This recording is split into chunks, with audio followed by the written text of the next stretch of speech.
So welcome back, folks. Rimshots with Sean, brought to you by Barstools and Bandtalk. And Paul, you and I have a connection, and the connection is that you're managing a band called Chester Doom that's up from my end of the world here. And Peter, the drummer, actually used to be my manager of a band I had in the 90s, and he was my sound man. Peter got out of it and then got back into it, and they've got this neat little band now that they're doing really well up here. How did you happen upon them? I think they probably followed my management page. I do a lot of things like every Monday I do a Network Monday post for any bands, not even bands that I manage, just because I like to help promote independent music. I believe that there's a lot of independent bands out there that are much better than some of the well-known bands if you give them a chance. So I do a thing, networking Mondays, where I'm like, every band, post your Facebook page, post your YouTube channel, whatever.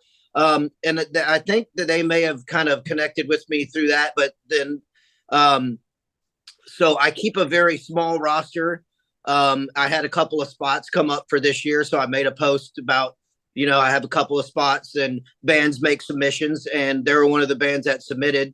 And, you can imagine I get tons of submissions and I go through them all and pay close attention, and they caught me like right off. And I was like, this is a really good band. So we started chatting and kind of made a connection, and the rest is history. Well, and it's interesting that you say that, though, because I run into people and it's like, oh, you got to be lucky, and it's kind of like the element of hard work and the element of, right place, right time is one thing, right? But actually working your plan and planning your work and that whole, cheesy thing that you used to hear, that's still a real thing in today's music business. Absolutely. You also, when you're looking at it from my point of view, like management point of view, you got to do a little research. Is the band doing all of the stuff? Like some bands just think, well, if I just hire this guy, then I don't have to do anything and it's all good. We'll just be rock stars. But I look for bands that are already doing things on their own, the right things, and they're like the whole package. You know what I'm saying? It's not just about having good songs. You've got to be right in the right headspace and have the right outlook on it and all for it to actually work, or I won't be able to even do my job. So, well, yeah, and I mean, you're if you get something that's 75% there, then the 25% that you bring is going to probably be a lot easier and less labor intensive for you to kind of move them along. Right, I couldn't agree more. I could not. So, obviously, you've been playing a while. I always like to talk to drummers about their influences. I mean, who are some of the guys that you grew up, learning from and woodshedding to? It always interests me when I hear these answers. Well, I started playing drums when I was, I'm 50. I started playing drums when I was 11. And I was always an R&B kind of guy before I started playing drums. And then I started skateboarding, and one of my friends turned me on to Metallica.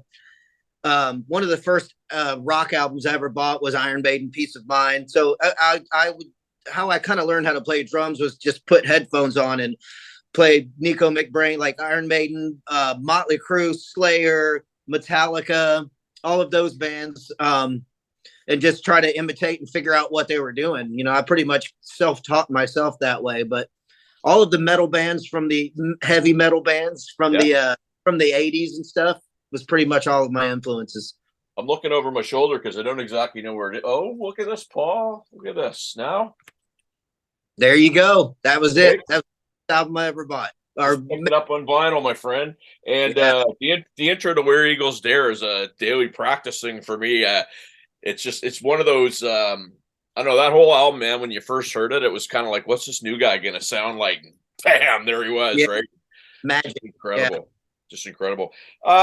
Out of curiosity, and I mean, you know what? I don't really expect you to, get too deep of a dive into it. But one of the big, I guess, things that you're hearing a lot now is bands using backing tracks and the for and against it. And I've always said as a drummer that, you don't want to necessarily hear like all kinds of lead vocals and stuff, but it's a skill set to be able to do it. People, the layman doesn't understand that you have to play to a click track and all that stuff. What's your take on backing tracks in a live situation? Well, Saliva used backing tracks for most of our career. My band Coldward used backing tracks. However, I don't agree with like lead vocals on tracks and stuff like that. I don't believe that those parts should be there. Stuff that we have like a lot of drum loops and a lot of stuff like that. Digital stuff, sure. But my actual take on it is this. It's show business. It's a show that you're going to. When I go to a show, I want it to kind of sound like as good as possible, like the record I've got, right? So a lot of bands go in the studio and they're using other things in the studio too. Then they, tambourine, for example, anything, you name it. They're not going to have 22 guys on stage playing all of that stuff. I'm totally for backing tracks, but it's got to be done tastefully. Like you definitely shouldn't have lead vocals on there and be lip singing, things like that. So I mean, I definitely keep up and see all of the people hating on backing tracks, but all of those people hating on it probably aren't in a band and have no clue how it works. They're the same people that thinks when they see a 3.5 minute video, it only took 3.5 minutes to make the video. It's like, so, I mean, I guess it's personal preference. I don't have a problem with it. Like I said, I think as long as it's done tastefully, playing to a click is not easy. You know what I'm saying? And you've got to be able to do that. And there's just so much more that goes into live show production. It is called a show after all. You know what I mean? Yeah. So we're on the same page. And I think it's funny because Blabbermouth is one that it just seems like every other day they're on this backing track kick. And I actually I had a post, somebody had posted something about backing tracks, and the thread ended up having Eddie Trunk in there, and Eddie Trunk was commenting on the use of backing tracks. If you ever hear him, he's adamantly opposed to it, but it's kind of like, okay, would you rather hear a band sound really, really good with a little bit of sizzle, or would you rather hear them play totally live and totally suck?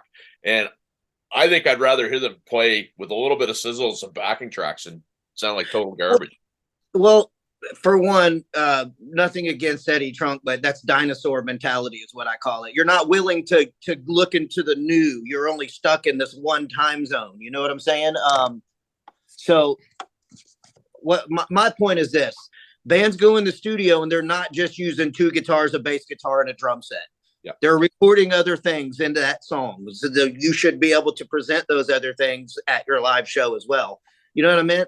So I disagree with him on that aspect, but all of the bands that he represents and he likes are bands that were from an era where you just went and recorded 2 guitars, a bass, and a drum set. So I feel him on that. I wouldn't want to see those bands now adding backing tracks to that stuff. But I mean, if you've recorded an album and you used other stuff, how could you do the show and not have that stuff there, Yeah, we're on the same page. And I think it was 3 things. There was a band that got on there that said they couldn't do a couple shows because their laptop was stolen.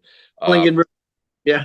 Right. There was a band that was playing, I think it was a Whiskey A Go-Go, and they were literally lip syncing, and you could see it. Like it was just a drummer playing and all the vocals were still going and they were just running around. Yeah. And then the third thing was that he's always on Paul Stanley about whatever. And I don't care, man. You get to see Kiss, you get to see that show. It's just like, take it for what it is right now, right? Because it's almost done. If I go to a show and the band doesn't sound like the album or like the record, I'm going to be highly disappointed. I would rather have I'd rather go and leave going, man, I had a blast. That was awesome. Sounded killer. Like I said, at the end of the day, it is a show. It's called show business. There's smoke and mirrors involved. You know what I mean? You're right, man. I love that. So I want to be respectful of your time. I want to thank you for doing this. Where can my viewers find out about Paul Crosby, what you're up to, your bands, your management? Where do they go? Well, for my management, I just run basically off my Facebook page. That's just facebook.com/Paul Crosby Management. My new band is called Cold Words, ColdWards, pronounced like cold words. Also, facebook.com/coldwords, coldwords.com. We're on Spotify, YouTube, all of that good stuff. Pretty simple to find me these days. I'm going to friend request. I want to make sure we met first so you could decide whether or not you want to actually accept my friend request, but I'm going to do that. Thank you so much for doing this, my friend. And as soon as we're ready to post this, I'll let you know. Will do. Thanks for having me, man. I appreciate it. Peace, guys.